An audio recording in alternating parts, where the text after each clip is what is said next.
Catholic commentary. Spiritual warfare. Stay ready so you don't have to get ready. Jesus 911. Soul Patrol, Jesus 911, Spiritual Warfare. My name is Jesse Romero. I am the Latin lover of our Lord and Savior Jesus Christ, the Latin lover of Our Lady. And I got two partners here. We got a three-man car today. I got Dr. Dan Schneider. I got Mark Cavaliere. And we're going to be talking about all things pro-life. This is the issue right here where I believe that the devil has fully inserted himself in this battle. And we got a spiritual warrior from New Mexico who's going to tell us about how he's been battling against the diabolical in New Mexico and some of the things that he used. But before we go to Mark and Dan Schneider, I have a short clip. I'd like to see if the engineer can play the short clip. Exactly 1 year ago today, we were all out here on the sidewalk praying for an end to the abortion facility here in Las Cruces. September 2014 that we learned that there was an abortion facility opening right here in Las Cruces, New Mexico, which is the city of the Cruces. New Mexico is considered the late-term abortion capital of the country. The community responded immediately with our first 40 Days for Life campaign. I knew from my experience in El Paso that a sidewalk presence was necessary.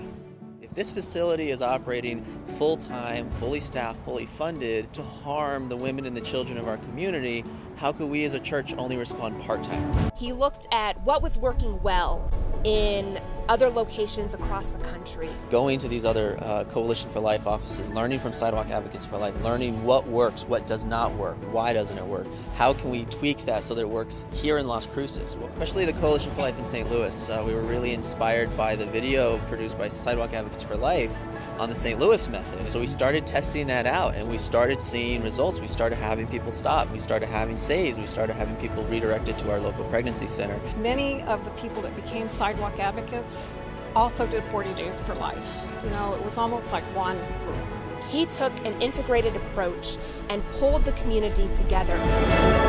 Had an advocate on the sidewalk, and it was kind of funny because they actually called me and said, I've been out here, praying for an hour, and I just noticed that their sign's down. All their signs were gone, and it just was such an overwhelming feeling. To be honest, at first we weren't even excited, we were suspicious. It was like, what are they up to? What are they doing? Are they going somewhere else? Are they changing ownership? What's going on? He found out that their business had been affected by 10 to 15%. That's all it takes to shut down an abortion facility. In spite of ourselves, in spite of the difficulties, in spite of the frustrations and the challenges, in spite of the fact that this is the late-term abortion capital of the country, and then in spite of the fact that there's no laws here, to help us that are on our side. And all those hours standing out there in the wind and the rain and the heat and the cold, it didn't matter. It was all so worth it. It was almost incomprehensible, the feeling. We saw God, in spite of all of those challenges, answer those prayers. God worked a miracle. It was all God. It was praise God. The message, I believe, out of Las Cruces is that you can do this. It can be done anywhere.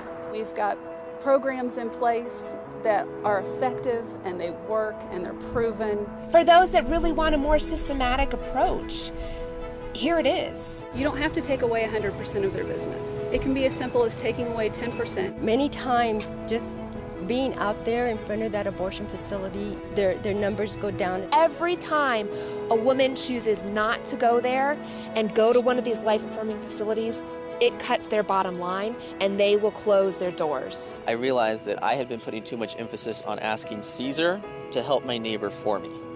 And that's not what we're called to do. We're called to get out and help our neighbor. And that's what Sidewalk Advocates for Life and 40 Days for Life helped us to do in Las Cruces. If you're thinking about becoming a sidewalk advocate and you're not sure, you think that's not something that you cannot do, that's what happened to me. I didn't think I could do it, and I did it, and it was so rewarding. God is on our side, and we are being his hands and feet, and that's what he has called us to be. So when you bring all these Christ-oriented, like-minded groups together, how can you go wrong? Wow. Dan, you're the one that introduced me to Mark. You guys are blessed to have, well, both you guys out in New Mexico. Both you guys are just very serious Catholics. But we've got Mark Cavaliere right now, and that's the way you pronounce his name, Cavaliere. He's the founder and executive director of the Southwest Coalition for Life. It started in 2015. And this young man, by the grace of God, and obviously by God's power, he's been able to close down, him and his team and the people that are committed out there have been able to close down 3 local abortion centers in just over 3 years. That is amazing. Mark, what did you do, or what do you do for a living, or what were you doing for a living before you got involved in this? Or is this something you do part-time or full-time? Tell us a little bit about your evolution into Southwest Coalition for Life. Sure. Well, first of all, thank you for having me, and thank you, Dan. It's good to be with you again on this. So no, I had just been working an IT job. I was kind of a jack of all trades. I'd been, I'd done training, I'd done all kinds of stuff, and was working, on a computer for a credit union for a couple of years. And but on the side, I had been very involved in just kind of with a tunnel vision, almost obsession, focused. Militantly so on the kind of the two-party political approach to seeing an end to abortion, and for generally all the things that are important to us in our faith. And I see, like many of us do, all the problems in the laws and the politics that counter our faith and need to be fixed, and just cause so many problems. And so I kind of jumped in 100% that well, if that's the problem, if abortion is legal, then that's the only avenue for the solution. And so for about 10 years, right out of high school, I was just very, very caught up in that system. And but I was getting very frustrated because especially in our state of New Mexico, which is considered the late-term abortion capital of the nation, there's no laws at all restricting abortion. It's legal up to the day of birth for any reason. No parental consent laws for minors under 18. State tax dollars as a New Mexican go to abortion facilities. It's just, some people call it the Wild West of abortion in the state of New Mexico.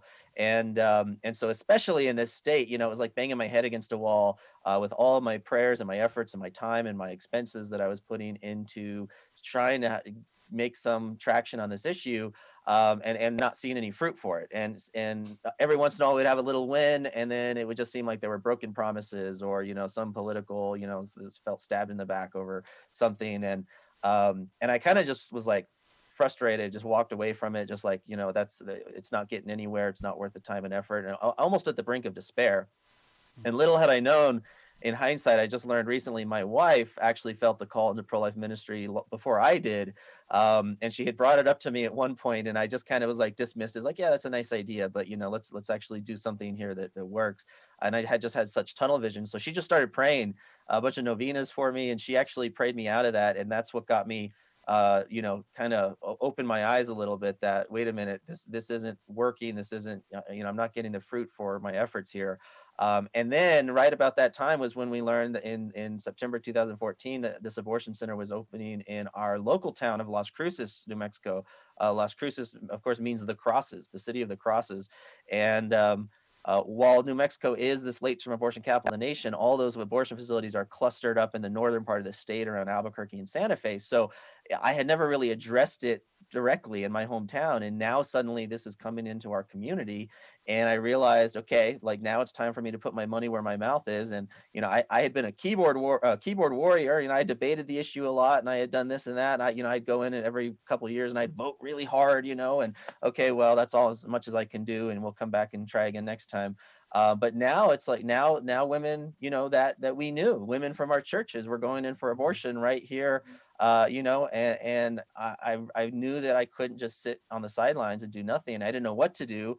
But Martha Beasley, who you saw in that video, and some others said that they were doing this thing called 40 Days for Life. And I for 10 years, like I said, I had just seen this as a ballot measure, a legislative effort. I had no awareness of the pro-life movement, praying on the sidewalk and pregnancy centers and things like that. So I went to this meeting to do 40 Days for Life in Las Cruces, and I saw the founder, David B. Wright, on a training video, who I'm blessed to call a very dear and close friend of mine now. And, he opened my eyes to this fact that, abortions aren't happening in the White House or the state Capitol buildings or the halls of Congress. They're happening just minutes away from where we work and where we live and worship, and, just 50 feet behind our local pizzeria in Las Cruces. That's where they're happening. And so that's where I needed to be, and so we went out to the sidewalk, and I saw that through these efforts, abortion centers are closing, babies were being saved, abortion workers are converting. Now, over 14,000 known babies saved, 107 now abortion facilities closed through these peaceful prayer vigils. And what really blew my mind too is when I learned that of all these abortion facilities that have been closing through, these prayer vigils and praying out in front of abortion facilities, the state that actually has the highest number of abortion facility closures through these prayer vigil efforts is the state of California, one of the most abortion friendly states in the nation. But when the church shows up, and especially in that state too, they knew they couldn't count on their state to come and help their neighbor for them. So people go out and say, we're going to have to do it ourselves. And the enemy, these abortion, these abortion centers, they're not ready for that. They know how to work around the political stuff, and they know they've got a lot of the legislators in their pockets. They know that system, but they can't battle and count against prayer and wow. penance. And yeah, so I went all in after that. And Mark, let me jump in there. I hear the music. We got Mark Cavaliere. He's from Southwest Coalition for Life, and we're talking about his efforts in New Mexico, the pro-life movement. I want to get Dan's take how they met. These two warriors for Christ out of New Mexico. Mexico's got some good men out there. We'll be right back.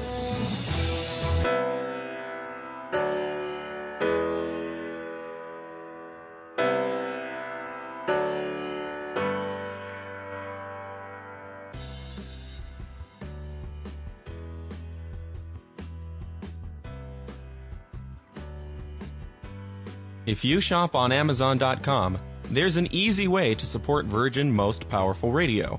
Just visit smile.amazon.com and type in Catholic Resource Center under the desired charity. Now, when you log into your Amazon account and purchase products, a portion of it will automatically go to support Virgin Most Powerful Radio at no cost to you.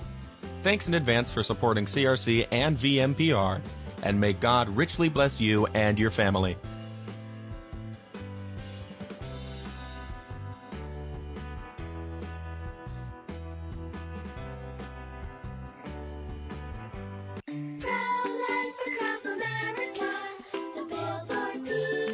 How does the baby move in your tummy? How does the baby eat? Can the baby hear me? How did the baby get in there? Wow, a pregnancy can sure generate a lot of questions. But what's important is that a baby is a baby, inside and out of the womb. Not just after birth, but 9 months before. At conception. That's right. Every baby is a miracle.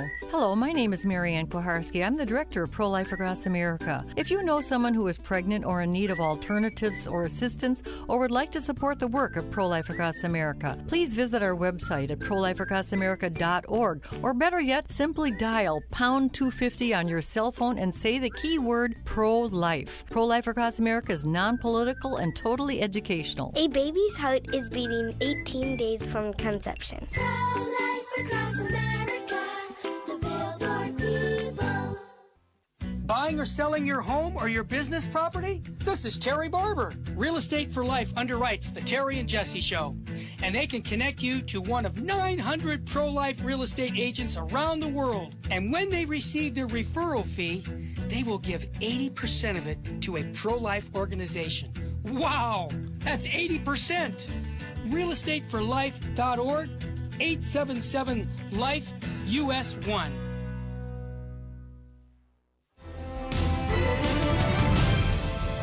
Now, back to Jesus 911.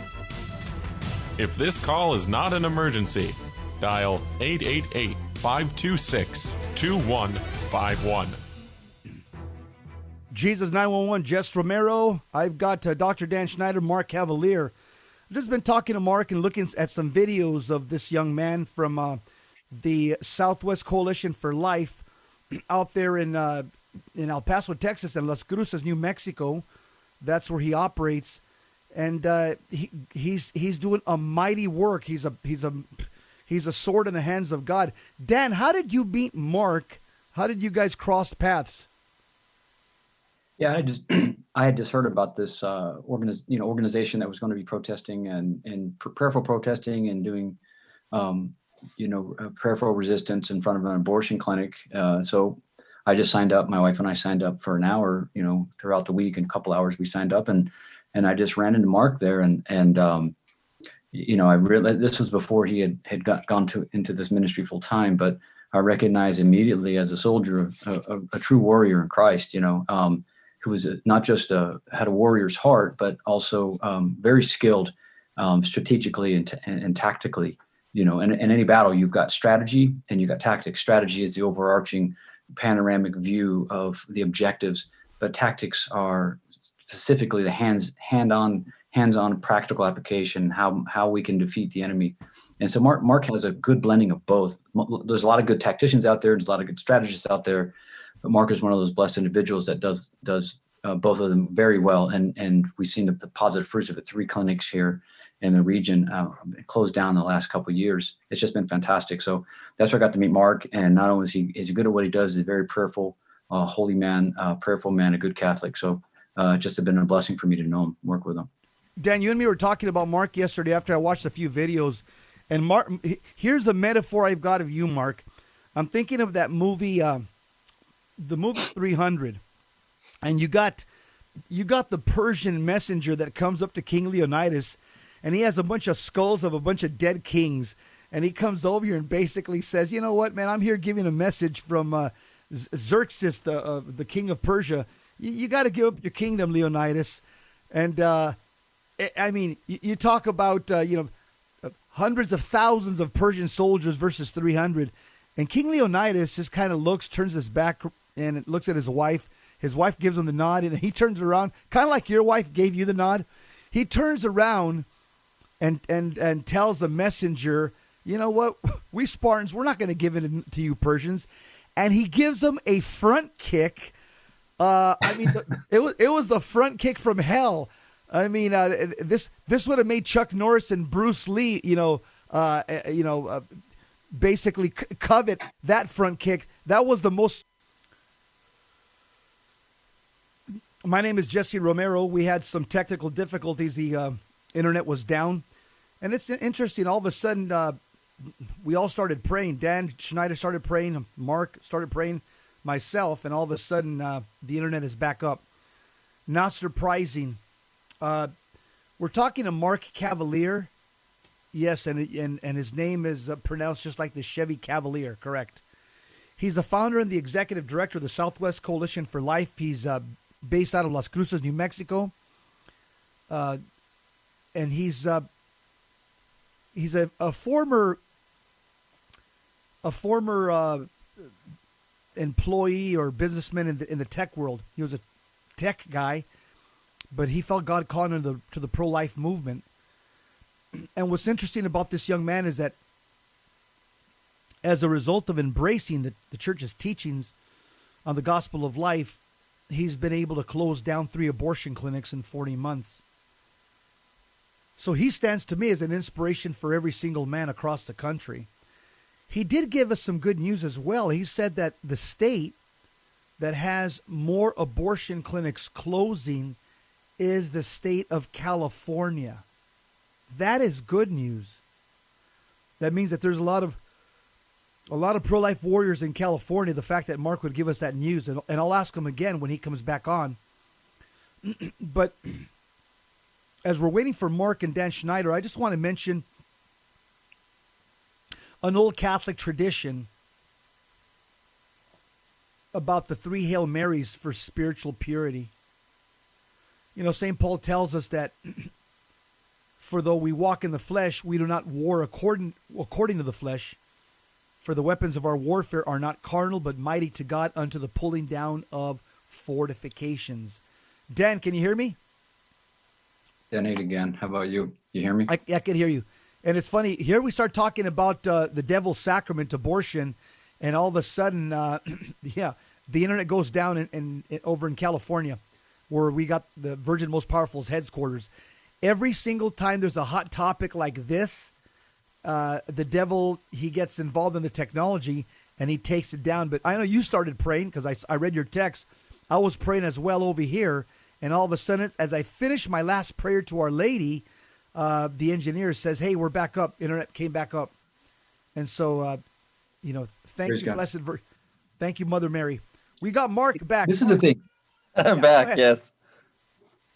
Go ahead, Dan. This is the thing. This really is really a testimony, Jesse, to the battle we're up against. And the enemy is going to use all these little tactics. We have to pray continually. Whenever we do any sort of apostolic work, we have to take everything to the Lord. We have to constantly be praying.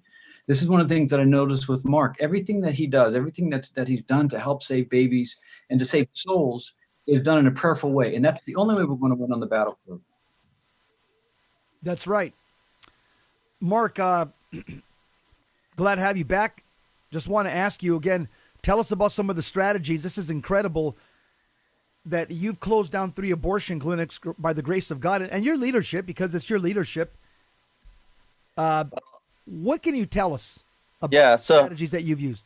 So I think to emphasize the point that I was getting ready to make, we got cut off there right as during that nice introduction you were saying, because the number one thing that I always tell people was something that was recommended to me early on, which I think is the absolute most important thing for any pro-life effort, which is praying the litany of humility.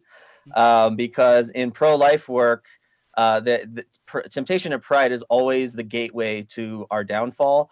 Typically, people who go out and pray on the sidewalk and are involved in pro-life efforts, typically have the 7 deadly sins in check for the most part. So pride is always the chief sin that a lot of good efforts can eventually get to us, because it's a very noble cause. So there's 2 temptations to pride in pro-life work. On one hand, you have the people who pat you on the back and say, hey, you're a warrior for the unborn, and you're like the guy from 300, and you're out saving babies and all this amazing stuff, which is much appreciated. But then on the other hand, you also have temptations of pride that come from the world. Your pride wants to protect your ego from the humiliation and the persecution from the world that says, oh, get a job, do something better with your time.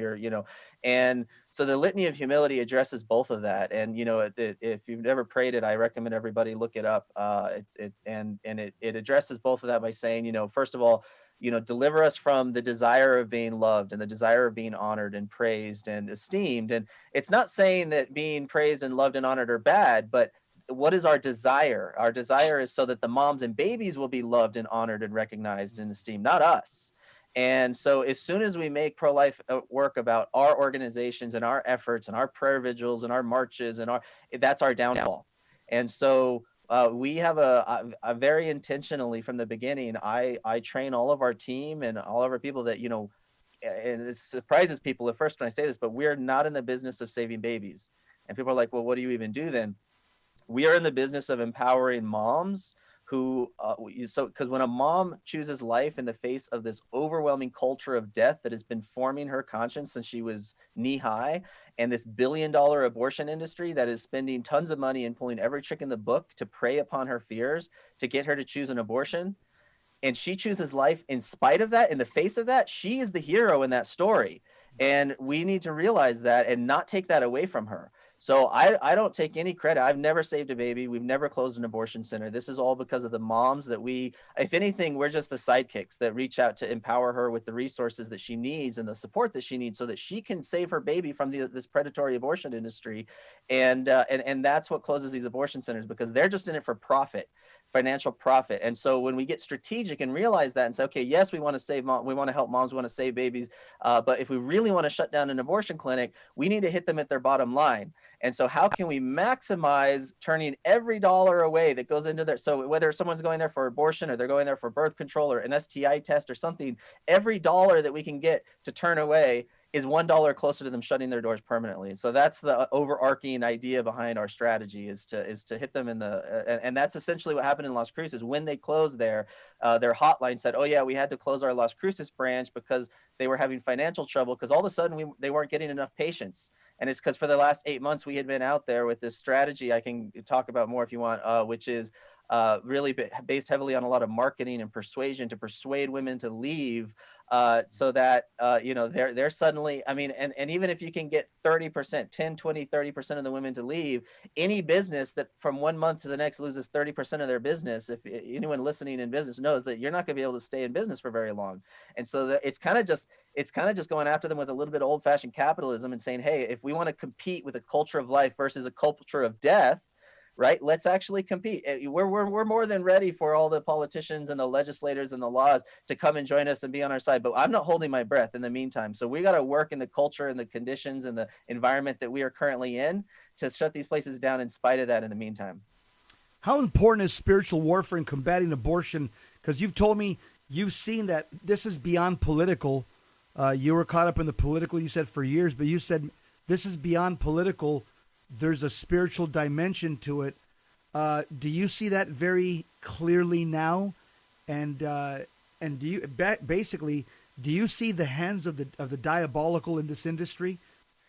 Oh, without a doubt. Absolutely. And that has to be the foundation. And it's interesting because it's kind of like Dan was talking about, is kind of melding the two. Like you have to have the prayerful spiritual, and then you also have to figure out strategically, how do we work in this secular culture of consumerism to be able to get them to give us the time of day to listen to us without coming across as crazy religious people that they're just going to drive past and just dismiss us. And so you have to very consciously have both of these. So first and foremost, like I said, we always start everything with a litany of humility, making sure we know that it's not about us. And then the prayer vigil on the sidewalk, and yeah, there's a lot of spiritual demonic stuff going on too, which looks like we're coming up to a break. But yeah, we're coming up to a break. We got Mark Cavaliere he's executive director from Southwest Coalition for Life. We got Dan Schneider, myself, Jess Romero. We'll be right back. Talk down abortion clinics. Stick around.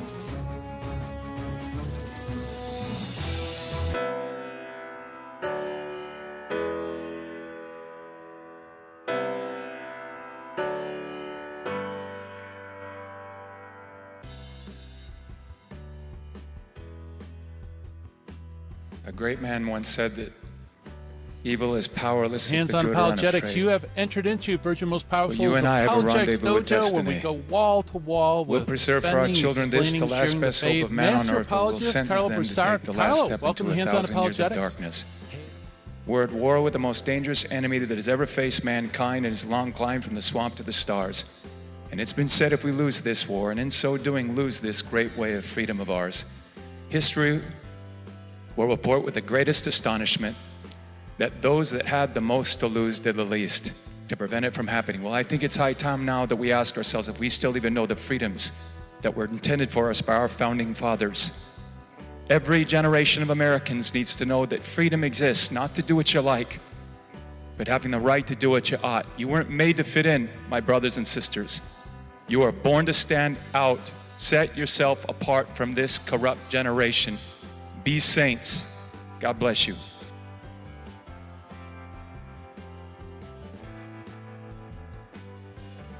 Genesis 1:27 says, God created man in his own image. Male and female he created them.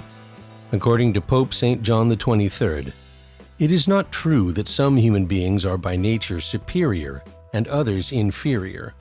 All human beings are equal in their natural dignity. May God help us to look upon everyone as a person created in his image and likeness, and treat everyone the same without favoritism or prejudice.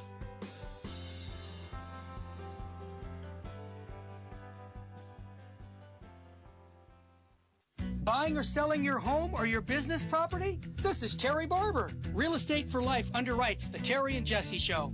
And they can connect you to one of 900 pro-life real estate agents around the world. And when they receive their referral fee, they will give 80% of it to a pro-life organization.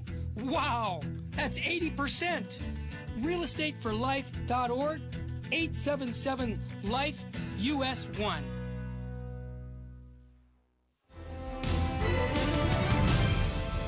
Now, back to Jesus 911.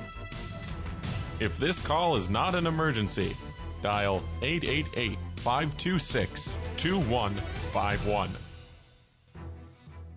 Jesus 911. We're here with Mark Cavaliere from Executive Director from Southwest Coalition for Life. Mark, have you learned some things from Dan Schneider? I've known Dan for years, and Dan is very deep in spiritual warfare, deep in theology. Has he given you some tips that you've used in this apostolic work of yours? Yeah, absolutely. I remember one of our first rallies we had Dan speak, and he came out to kind of give us the shot in the arm to keep us going after we'd been out there praying and fasting for quite a while and hadn't seen any, much progress. And sometimes we start doubting, are we even making a difference out here? And he really reminded us that, to keep going and be persistent in this, and just know that, God has this, and God is gonna see this through to the end in spite of us. He doesn't necessarily need us, but He's called us. God can do this with anybody, and so He's really, especially getting, like I said, more of the men involved that we've seen, really kind of leading the Knights into action, and so it's been really inspiring to see how many guys from Las Cruces have kind of risen to that call. But yeah, so yeah, thanks, Dan. So what's the role of men in the battle against abortion? Is this, do men play a significant role, or are they irrelevant? Are they kind of a postscript? They kind of a PS? Right. What would you say? What do you say? Right. So that's one of the reasons that I really felt called to get more involved and do more, was because as I first got out on the sidewalk and started seeing that, contrary to the conventional wisdom and the narrative that they put out there, that they say, oh, this is a bunch of men, the pro-life movement's a bunch of men trying to control women and tell them what to do with their bodies. And, I was actually very nervous to go out to the sidewalk if I didn't have, a woman friend with me to kind of as a security blanket, right? To say like, oh, look, I'm not just some guy out here.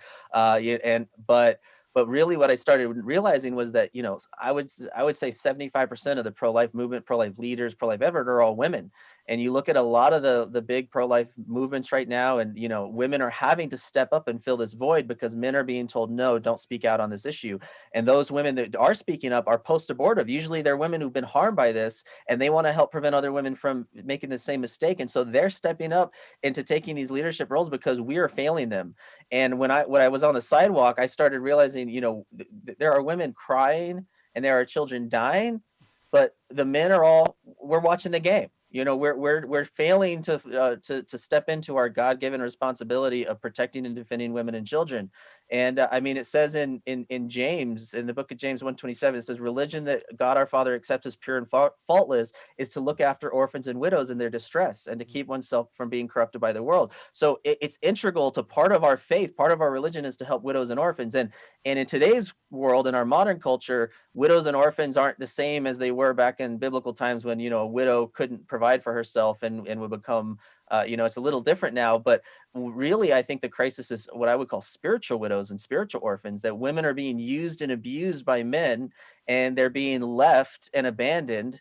And so you have essentially these spiritual widows who, and then you have these fatherless children, these spiritual orphans who are being just led into the slaughterhouse. A lot of times it's men who our crazy secular culture has said that now the gentlemanly thing to do is, well, I'll pay for the abortion, right? And then they use and abuse the women over and over again and then leave her.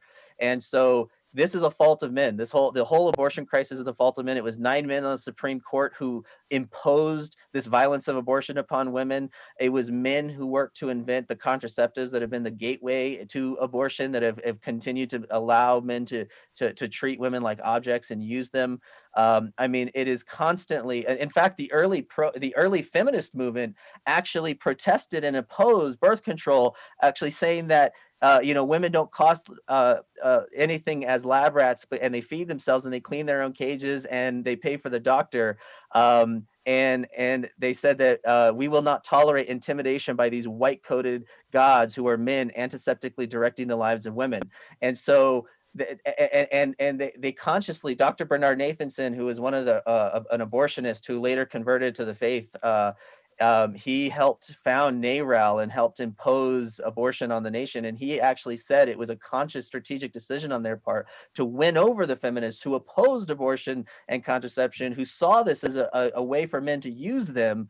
And he said, we have to win the feminists and get them to buy into this and get them to champion it if we're ever going to get anywhere. And they did. And now that's their rallying cry. And they're the ones that have taken the fight on. So we need men to step up and say, you know what, even if we're going against the grain in our secular culture, we have to step up and defend women and children. And that, I mean, that is what, for especially any men who are listening who are part of the Knights of Columbus, I remember being blown away when I realized that the Knights of Columbus is not an organization for men. It's actually the largest charitable organization for women and children. Because when Father McGivney started it in the first place, it was because all the Catholic immigrants coming into the Americas at the time, because of the discrimination, they could only get high-risk jobs like firefighters and police and miners and things where they might not come home at the end of the day.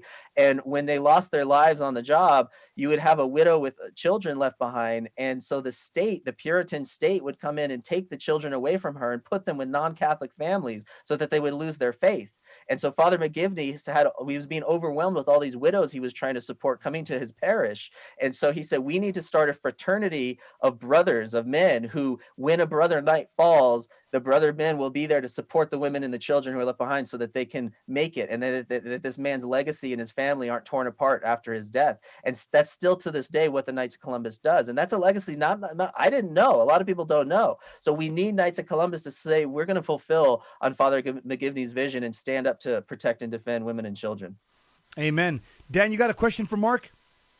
Yeah, Mark and I were talking about this a little earlier, but I wanted him to flesh it out. Last week on last week's show, we showed an infomercial on making connections between child sacrifices and barbaric cultures of the past, whether it was Aztec or some of the biblical cultures pre-Christ, and then a video by Curtis Boyd. So it didn't seem like all this is just some crazy right-wing weird stuff. Dr. Curtis Boyd, late-term abortionist, got clinics all over Texas and New Mexico. Partial birth abortionist. There was a video he recorded that he says, yeah, I know that I'm killing babies, but I'm offering their souls to heaven as a Baptist minister. Now he's a former Baptist minister. He's some other Unitarian or something now. Mark, when did you first discover the diabolic nature of the evil of abortion, and how does that tie into what you had quoted Dr. Peter Kreeft from Boston College?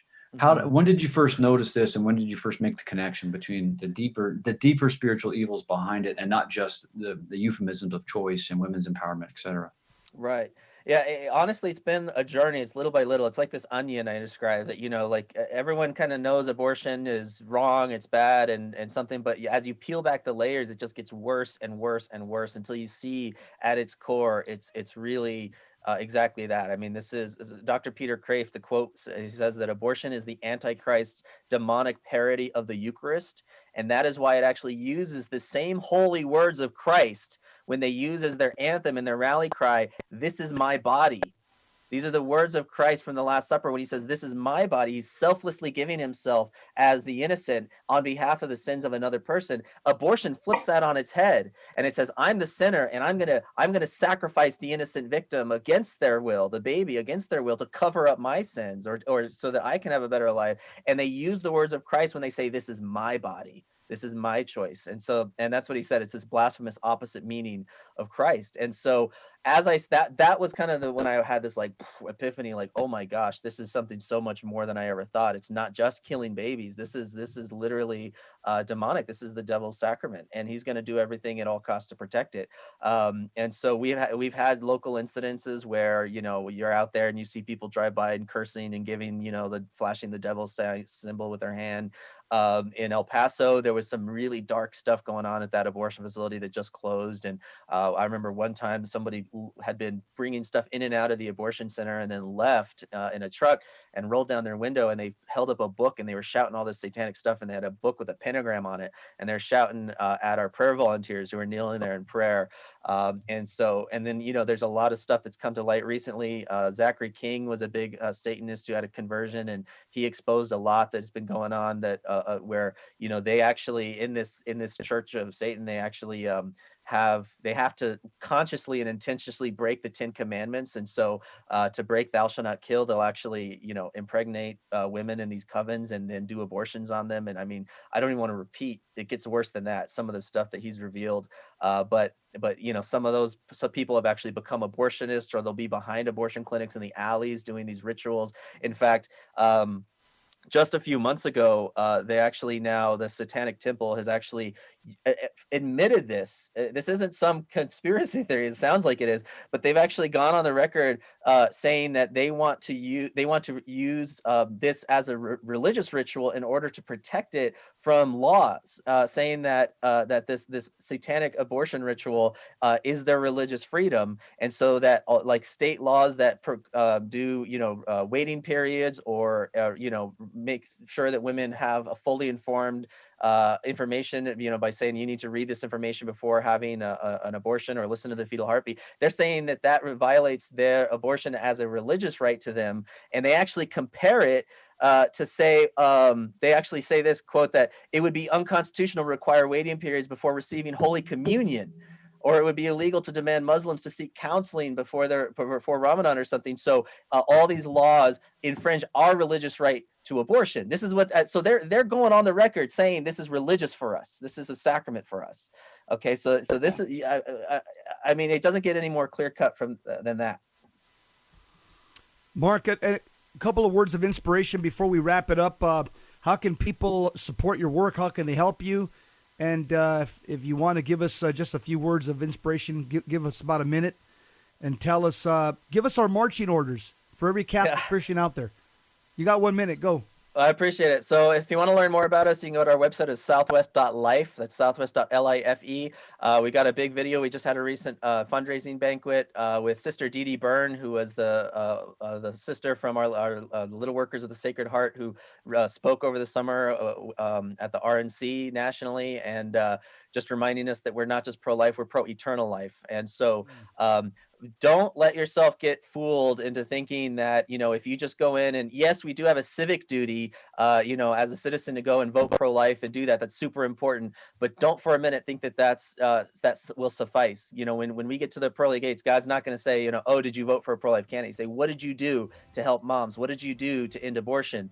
And so while that is important, that's like the last thing on the list of things that we have to do as Catholics. So get out there, pray in front of the abortion clinics, learn more. You can reach out to us. We've helped other cities start coalitions for life as well to have a full-time year-round presence and do this full-time. And that's what shuts these places down, is you and your witness. Thank you very much, Mark Cavaliere, Executive Director, Southwest Coalition for Life. Thanks, Dan, for introducing me to him. You got some good men out there in New Mexico. Keep up the good work. Up next, Gary Machuda, Hands On Apologetics from the Midwest Command Center. The three soldiers for Christ, we're signing out. We're 10-7, out of service. God bless you. Keep the faith. And remember, set yourself apart from this corrupt generation. Be saints. You weren't made to fit in. God bless you.